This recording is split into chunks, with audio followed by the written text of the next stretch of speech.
First, locate the computer stand on the printer. Remove the 4 hexagon socket screws that secure the bracket. Find the tray that comes with the machine. Align the 4 holes of the tray with the screw holes of the bracket for installation. Now reinstall the 4 hexagonal screws inside the bracket. Just make sure it doesn't shake. Now we will unpack the computer. The package includes a set of wireless mouse and keyboard, as well as an all-in-one computer. We need to first remove the screws on the back of the computer. Remove the screws and store them properly. Next, align the holes on the back of the computer with the holes on the bracket. Reinstall the screws that were just removed. Ensure that the screws are securely fastened. Find the connection cable under the computer. Black is used to connect the printer. The white one is the power line.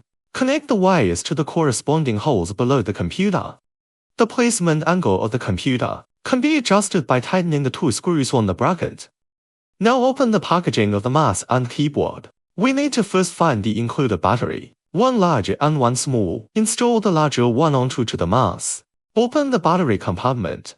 Distinguish the positive and negative poles, and install the battery. Remember to take out the receiver and keep it safe. Cover the battery compartment lid. The keyboard uses a small battery, and the battery compartment is located on the back, at the position of this hollow horizontal line. Simply install the battery. Place the keyboard and mouse on the tray. Insert the receiver into the USB port on the left side of the computer. Find the included power cord. Find the power socket at the bottom of the printer, and insert the cable. Connect the socket on the other side for power supply. Now go to the printer button side. Rotate the red emergency stop switch clockwise. The green light on the button indicates that the device has started. Next, press the start button, and the machine will start the transmission system. Press the speed up button, and the feeding speed will increase. Press the slow down button, and the feeding speed will slow down. Press the up button, the print head rises. Click the down button to lower the printer head. Next, we need to open the printer cover and check the x-axis movement. Click the right button to move the x-axis to the right.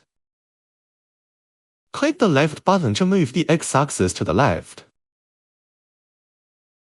Click the adsorption button to start the adsorption function. Press the power button on the computer to check if it starts up properly.